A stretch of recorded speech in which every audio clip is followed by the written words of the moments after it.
اعوذ باللہ من الشیطان الرجیم بسم اللہ الرحمن الرحیم وَإِنَّ مِنْكُمْ لَمَن لَيُبَطِّئَنَّ۔ ترجمہ: اور یقیناً تم میں کوئی ایسا بھی ضرور ہوگا جو جہاد میں جانے سے سستی دکھائے گا۔ یہ منافقوں کا ذکر ہے۔ منکم اس لیے فرمایا کیونکہ کلمہ تو وہ بھی پڑھتے تھے، نمازیں بھی پڑھتے تھے، اپنے آپ کو مسلمان بھی کہتے تھے، مگر جب جہاد کا موقع آتا تھا ٹال مٹول کرتے تھے کہ کسی طرح ہماری جان بچ جائے۔ جناب مجاہد اور دیگر کئی ائمہ تفسیر نے کہا ہے کہ یہ آیت منافقین کے بارے میں نازل ہوئی۔ تفسیر طبری جلد 5 صفحہ نمبر 228۔ آگے فرمایا فَإِنْ أَصَابَتْكُمْ مُصِيبَةٌ قَالَ قَدْ أَنْعَمَ اللَّهُ عَلَيَّ إِذْ لَمْ أَكُنْ مَعَهُمْ شَهِيدًا۔ ترجمہ: پھر اگر تم پر کوئی مصیبت آ جائے تو کہتا ہے اللہ نے مجھ پر فضل کیا کہ میں ان لوگوں کے ساتھ نہ تھا۔ یعنی اگر مسلمانوں کو جہاد میں کوئی صدمہ پہنچ گیا، مثلا جہاد کے دوران زیادہ مسلمان شہید ہو گئے یا کسی مرحلے پر مسلمانوں کو شکست اٹھانی پڑ گئی، تو منافق اپنے نہ جانے پر بہت خوش ہوتے ہیں اور کہتے ہیں کہ اللہ کا بڑا فضل ہوا کہ ہم لڑائی میں ان کے ساتھ نہ تھے، ورنہ ہماری بھی خیر نہ تھی۔ اور پھر جہاد میں شرکت نہ کرنے کو وہ اللہ کی مہربانیوں میں سے شمار کرتا ہے اور نہیں جانتا کہ وہ کس قدر اجر و ثواب سے محروم ہو گیا جو میدان جہاد میں صبر کرنے یا شہید ہو جانے کی صورت میں اسے ملنا تھا۔ آگے فرمایا وَلَئِنْ أَصَابَكُمْ فَضْلٌ مِّنَ اللَّهِ لَيَقُولَنَّ كَأَن لَّمْ تَكُن بَيْنَكُمْ وَبَيْنَهُ مَوَدَّةٌ یا لیتنی کنت معہم فافوز فوزا عظیما۔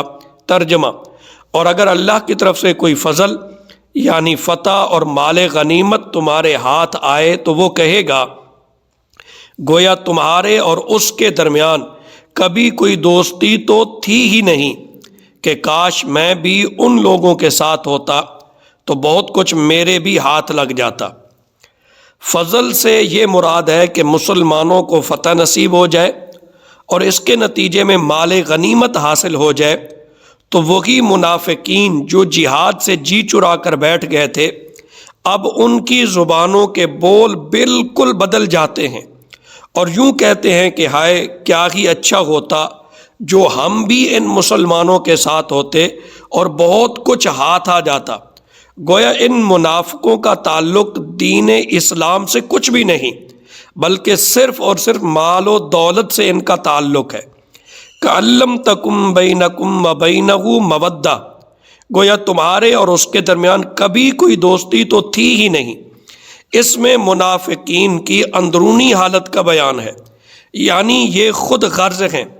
تم مسلمانوں کی خوشی سے اس منافق کو کوئی تعلق نہیں، اسے افسوس صرف اپنی دولت پر ہے کہ مال غنیمت سے محروم رہ گیا۔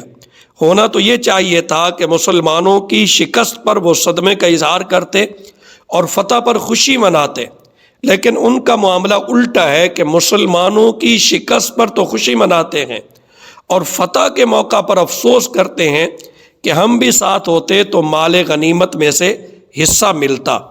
تو خلاصہ یہ کہ ان آیات میں منافقین کی دوغلی پالیسی بیان کی گئی، منافقین کا طرز عمل بیان کیا گیا کہ ان کی نظر صرف اور صرف دنیا اور دنیا کے فوائد پر ہے۔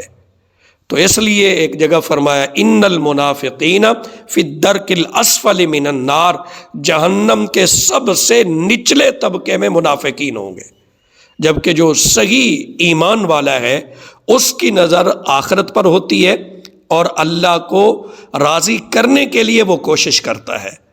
اللہ تبارک و تعالی ہمیں بھی سمجھنے کی توفیق عطا فرمائے، آمین ثم آمین۔